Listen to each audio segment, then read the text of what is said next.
He's a former CFL star. You can hear him on Hamilton Tiger Cats broadcast. Now the CEO of the new Canadian Elite Basketball League. Mike Morreale joins us on Canada Now. Mike, hey, congrats on the gig. Thank you, man. It's very exciting. Keeps me busy, that's for sure. But a really cool thing to introduce to this country in a big, profound way, in a real professional way. So we're happy about it. Yeah, and I want to talk about the league in a second, but I mean, between being the CEO of the Canadian Elite Basketball League, working in media, owning your own business, having 2 kids, shouldn't you be napping right now? I try not to even think about it. My life is like just constant. I guess I don't know any other way. It's the way it is. I enjoy everything I do, thankfully. Well, that's good. Yeah, like I enjoy doing this. But for the most part, this is all I do. Right. So, and I've got 2 kids, and I see like the stuff you're doing. I'm like, well, like I can never complain ever.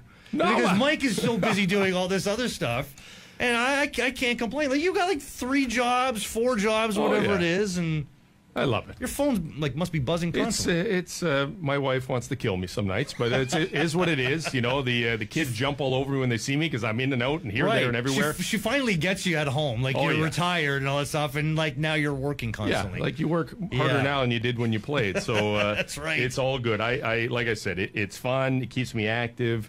Keeps my mind sharp, I hope. At least I think it does. And you know, it's a chance to be on the forefront of something different and cool. Well, see, that's it. Like that, I think that's what I'm most jealous of all about you is that you're starting something new. Like I've always wanted to start something new. Like this show kind of started. Mm-hmm. It was a new thing that I started with this show. Anyway, it's a long story, but anyway, it felt like a new show. And with you, like you get to do something, and it's not as if this idea happened and then you came aboard. You were in on this. This is something you were in on from the very first conversation. Yeah, it's going back almost 2 years now. I mean, we don't tip off until May of 2019, so we still have about 8 months to go. So we've been working on this for 2 years. You know, it is a lot of work. We own the league corporately and we own all the teams. And that was done purposely because we wanted to make sure we had consistent brand messaging, consistent look, feel, marketing, sponsors, what have you. And we felt it was the proper way to do it so it can be successful into the long run. And that just means a lot of extra work because now you're multiplying, you know, my role of, you know, at league office times 6 other roles, which, of course, I've hired, you know, super talented, qualified people. But at the end of the day, I have to be responsible for what happens. So it has been a joy. It has been, I swear it doesn't feel like work. It really doesn't. And that's a testament to the fact that I love sport, I love business, and the mixture of the two together. And creating this entertainment package coming up in May is going to be really exciting. Well, so what's it like for you personally? Because it was a couple of years that you were not in sport. Mm-hmm. In 2014, stopped, would have been the last time. Stopped in 2014 as PA president. Yep. That's right, in the CFL. So now you get back into it in this kind of role. What's it like to kind of be in sport again? Oh, I love it. It took me a while. I got very fortunate. When most people retire, I retired in 2007.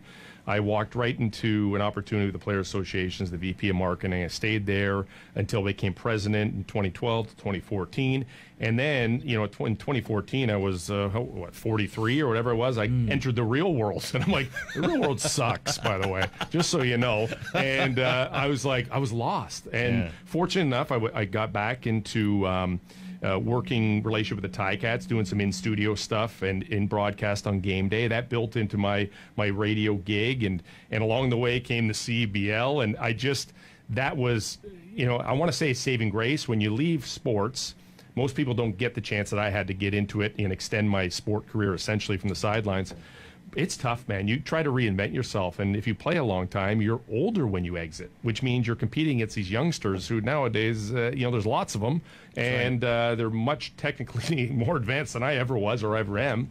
And well, while you were playing football, they were getting an education, exactly. They were getting work experience that would relate to the jobs that they would have had. That's right. So they've got that leg up on you. But going back to that time, like just maybe approaching 2007 when you retire as a player. Did you put a lot of effort and thought into, all right, what am I doing after I retire? Like, did you have an idea of, all right, this is when I'm going to retire, and this is what I need to do for Chapter 2? Well, let's call it a forced retirement is what I ended up getting into in 2007. But I had always been active, kind of my entrepreneurial side. I was always involved in the restaurant chain Filthy McNasty's, and at that time we had 12 restaurants. Right. So I always became involved in that, but that slowly went away. With a good 20-year run, but the restaurant business is very cyclical. Yeah. So I knew I'd be okay, but I didn't ever anticipate entering the workforce. You know, I was hoping that I could find gigs in football or in sport based on my history and what I did. But, you know, sometimes just wrong place, wrong time, and sure. It didn't happen. Only so many jobs, too. There's only that's the thing. It's a limited pool. I mean, I would love to be on the broadcast and do that, but you know, there's limited jobs. It's a small community when you think of it in the worldly sense. Canada's not big by any stretch of the imagination. So that limitation means you got to look elsewhere. And then when you look elsewhere, you realize, oh, my goodness, there's nothing that really excites me. So, you know, the CEBL came up. I'm like, I got to be involved. And I tried to take everything I learned as a player, as a fan, as an executive, and say, okay, here's my opportunity to actually, you know, build part of my destiny and leave a lasting impression here. Let's get after it. And boy, that ignited the fire once again. Okay, so take us to the very root of the idea, like of how this league got started with you and the owner of the Niagara River Lions, Richard Petco. Yeah, so Richard Petco, I befriended him through another business that I was in, and we just by chance. And he had known of my background with football. He actually knew me as an Argo, believe it or not. He's a Mississauga guy, and he was running the River Lions. And he would often come to me and pick my brain about player-related stuff or business-related stuff, knowing my background with the Players Association. And that built into you know, a bit of a relationship where we kind of bounced business ideas off each other. He's a young guy as well, about a year younger than me, and very successful. And I felt like what he was involved in wasn't at its max potential. And I kind of told him, I said, you know, there's more here. It's just not, you know, where you were playing wasn't recognizing what, as a team, what you were doing. The league wasn't supporting it. You know, let's talk about ways to make it better. And then in those discussions, it came about, if you were going to do it right, how would you do it? And then we started to brainstorm about how I would operate, how we would collectively look at a league and then teams and so on. And then it just came, put it on paper and let's do it. And you guys started a league. It's crazy. You guys started a league. Crazy. Yeah, it doesn't happen very often. That doesn't compute. No, it's. I try not to think of it too much. I just go about my daily business. Well, don't get the imposter syndrome because of me. I'm just thinking it's like you had this idea of, okay, this isn't working necessarily. Let's start something brand new. Right. That we tweak everything to make it work the way we think it's going to, and then it ends up being a thing. Yeah, like it's a thing now. It's crazy that it's a thing. We employ people. We're responsible for people's careers, and we're responsible for new basketball players in the country and ones that are up and coming. And I feel a sense of accomplishment from that perspective. And it takes a lot of work. And I got to give credit to Richard. He put his money behind it, and a substantial amount of money, because we own and operate everything. And he believes in my vision, and you hire the right people, and then you just do it. But, we've heard no a lot of times. Sure. And there's a history of basketball in this country outside of the Raptors that hasn't been successful for many reasons. I won't get into them, but you learn from them. And then you look at what makes certain leagues successful, not just basketball, but the CFL and, WNBA and MLS, and you try and take the best practices. You don't have to reinvent the wheel here. You just have to take what other people do and replicate it to make it fit into your little box and try to be the best that you can be. And that's generalizing a lot, no doubt about it. But if you start with a smart business practice, the basketball side will follow. But we understand we're running an entertainment company, really. We're running a media company. We're giving people reason to go out and be entertained, and reason for sponsors to give money so they can be heard and seen. So when you put it in that way, then you got to be really strong on the business side. And I think that's where other leagues potentially just thought, roll it a basketball, people will come. That's not how it works. Well, that's it. Like, that's the feel I get out of this league is there's a party happening. It happens to be a basketball game, and you're going to happen to love what you see, and you're going to fall in love with this team, and you're going to want to come back out every time they're playing at home. 100%. Like that's the feeling I get out of this league. That's the feeling, and it's going to be part of the community, and the players are going to be in the community, and they're going to be accessible, and they're going to be great athletes, and there's going to be potential stars of the future, and maybe some stars that we bring back. But it's good. They're going to have their own identity, but they're going to look. The league is going to look the same everywhere you go, and that's a professional high standard. And these are great aspirations. We have to now, in our next remaining 8-9 months, keep going. Like, we just got to keep going and build up. We got a lot of great announcements coming up, and I'm excited. Anything you want to announce right now? Well, nothing I can. Any announcements you want to make right now? Put me on the spot, eh? Of course I'm going to do that. We do have a major on-court apparel partner to be announced. Probably. Cool. The deal is complete. It's probably announced in November sometime, which is awesome. 5-year deal, and it raises our game. We're going to announce a big ticketing partner, a first of its kind, and how we operate from a ticketing perspective. We have national sponsors waiting on the shelf to be introduced. So, I believe that we can't compare ourselves to the CFL and the NBA, and we do in certain respects. We know we have to get there, but we have to also think big. You can't think small, or else you'll be small. Well, and you talked about it, how you would borrow from the CFL or Major League Soccer. But as you kind of alluded to, several basketball leagues have tried and failed in Canada. So what is learned from all of those experience to make this experience the one that's going to excel? Well, we realize that there's a big importance to grow Canadian talent. And there's a real tipping point right now in Canada as it comes to basketball. And I'm a football guy, as you know. Basketball wasn't my thing. I love playing basketball, but I'm not a purist by any stretch of the imagination. But I can recognize we got some darn good athletes in this country. Yeah. There's 13 or 14 now in the NBA. There's 160 playing overseas. We don't even know their names half the time because they have to leave here to go play. There's great up-and-comings and players in the NCAA and in U Sport and everywhere else. So there's no use going out and attracting 10 to 12 U.S.-born players from mid-level colleges. I don't think that anybody's interested in going to watch them. That's no disrespect. Yeah. We want to see some talented players we have in our own country, and we want the local community to be engaged by it. We want to supplement the rosters with, predominantly Canadians, but then also international players, people that want to play in Canada, never had the opportunity. Right. We're playing in the spring, summer, which is not your typical time of year to play, but it is a very valuable time of year for access to arenas. Right. For the ability to bring home international players, it's the down months, and to fill that gap in the summer months where, if you play in the winter, you're competing against OHL teams, WHL teams. I mean, those are big numbers, and you don't want to. You're conflicting. You're selling the same ticket to the same fan. It's a lot, right? That's right. Yeah. Basketball is the second fastest growing sport in the world. Canada is a good example of that, and it's just now really that we're starting to see this elite Canadian basketball talent coming out and saying, I was a big fan of Vince Carter when I was a kid. Right. It's that generation now that is starting to break through, that we're starting to hear from. So I think you guys are striking while the iron is hot there. I agree. And this is really because of the strength of basketball nationally.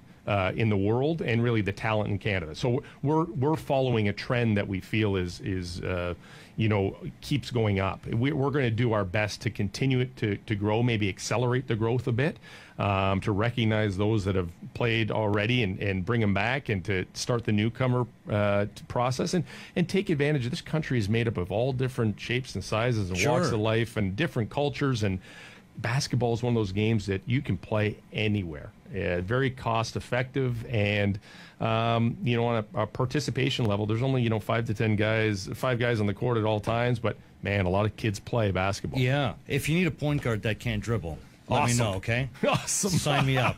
Sign me up. I got to find out more about the league and about what this is going to do for you from a professional standpoint in the future as well. More with the CEO of the new Canadian Elite Basketball League, Mike Morreale, as we continue Canada Now. I'm Jeff Sammut, SiriusXM Canada Talks, Channel 167.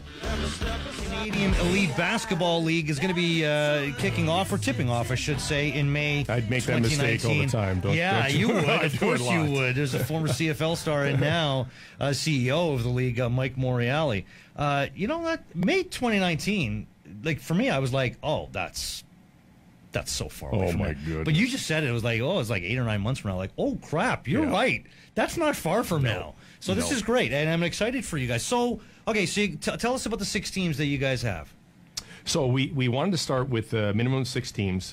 We looked at kind of the top 50 municipalities across the country, and we tried to find locations that made sense for us, from basketball fans to size of communities to available arenas. And it wasn't scientific, but we had a plan of action, and we wanted to be as close to coast as we could be to start, and hopefully we'll fill those gaps along the way.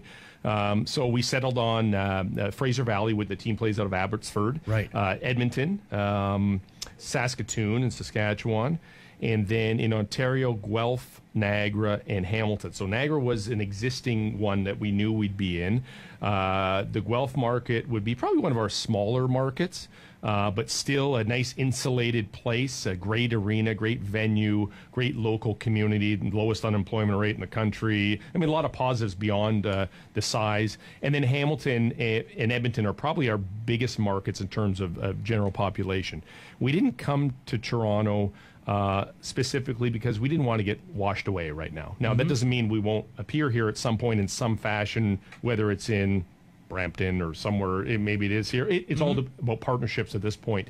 And we want to fill the holes. We want to be in Winnipeg. We want to be maybe another team in Vancouver area, in Alberta, in Ottawa, in Quebec, out east if it makes sense, if it's not oversaturated already. There's a lot of stuff going on out there. But everything's done, with major spectator venues, in communities that can support it, that are community driven, that have a lot of good going for them, and are recognized as in that top 50, and that's how it started. So the league kicks off again May 2019. Is going to be playing through until August. Teams will play 20 regular season games, including 10 at home. 60% of each team's roster is going to include Canadian players. Yeah, it may actually bump up to 70%. That's really something that I am contemplating. So we're going to go with 10-man rosters with a 2-man developmental squad. The developmental squad is there to build the players of the future. They could be a high schooler that's coming out that doesn't have the grades to go into college or university. Could be somebody that dropped out, doesn't know what to do, taking a year off, but these guys can play. It's a chance for them to work their skills, maybe work their way onto an active roster. We'll see how it goes. And then out of the 10-man roster, I didn't want to get into let's do 50% Canadian and 50% international, because I know what's going to happen. 5 of the internationals are going to play the whole time, and you're not going to grow Canadian talent. So if I go with 60%, I know at least a minimum of 1 will play. If I go 70, I think 2 will be on the court all the time. And I want to, and truthfully, our coaches should know better and play the best athlete anyways, in my opinion, regardless of race or nationality. And race, for that matter. But, we are doing things because it makes sense, because it's the right thing to do. If we're coming out and saying we want to grow the basketball legacy, want to improve the basketball culture and give people opportunity, well, we have to put them on the court to do so. So the league announced season ticket pre-sales recently? Yep. Pre-sales went on. They'll go until about the end of October. We'll have a couple weeks off, and then we're going to announce our actual season ticket launch with all full-on, ticket prices at every level. We've had a great response so far. Our friends out in Saskatoon are just blowing the doors off. I mean, they're crazy out there. I mean, they're like, passionate fans, they are man. passionate. Yeah. And I can tell you that, it's led us to consider a bunch of other things, and one of them being the idea of a championship weekend. So instead of kind of waiting until the regular season's over and then you have like a week to decide who's got a home game and who's in first and who's in second and where are we going, that we thought we'd contemplate the idea of a championship weekend, pick a host city, and conduct a little mini March Madness or a mini Grey Cup festival. It's the summertime. Let's take advantage of it. Have concerts outside. Activate within the venue. Have something on the Friday before the semifinal Saturday, and then have a championship Sunday. Hopefully, bring on a broadcast partner, the national partner that sees the value in that. So, when you look at the strength of the communities, you try and say, okay, where would that best fit? And we're going through that process right now. But these are all the things that, as a owner of a league and someone who can help shape it, that we have the access and the ability to do it, which is amazing. Because once you get into something that's been around forever and it has a history, there's not much change that you can make. We're at the forefront of it, and hopefully the decisions we're making are positive. I think they are, and they should help in the future. What does this mean for you going forward as far as your broadcasting career? We still going to see you? You know what? Richard Pecco, our owner, said to me, Mike, you go for it. I don't see a negative whatsoever. I think it's great. You travel the country, you talk to people know who you are. Yeah. And I certainly love it. I wouldn't give it up unless I felt it was interfering in my day-to-day. But truthfully, in my time traveling with the Ticats and going to all the some of the places we play in, it affords me the opportunity. I'm there for a day before, a day after. Like I have 2 nights there, 3 days, yeah. And it allows me to meet and talk to people and still conduct CEBL business and take care of the broadcast side. And I think both sides are happy. So I love it, man, and that's my tie back into the game, right? That's right. So that keeps me greased up. Well, of course, we still want to keep hearing you. Yeah, and so as long as I can continue to do that without it being negatively affect the work or my family, for that matter, then I'll continue to do it. Check out CEBL.ca. That's CEBL.ca for more information on the Canadian Elite Basketball League. The first season, it starts in May 2019. CEO Mike Morreale. Mike, I really appreciate this. Thanks so much for joining us, especially for an extended amount of time. My pleasure. I loved it. Appreciate it. Thanks.